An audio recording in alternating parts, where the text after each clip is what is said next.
трубкам. Раз, два, три, четыре, пять, шесть, семь, восемь, девять, десять. Срыв одну коробку, понятые где? Обнаружено синие.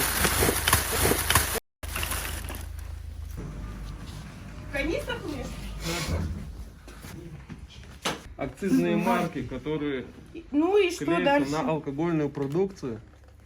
Угу. Так. И что Которые, за- и соответственно, что изготовляется дальше? ГОСТом, Здесь, и того не значит, клеится. Название этикеток с названием алкогольной продукции. Серебряный премии. Содержится жидкость прозрачного цвета, предположительно спирт. Крышки с надписью. Там градус измеряет, да? Это спирт, да, 40-35 градусов.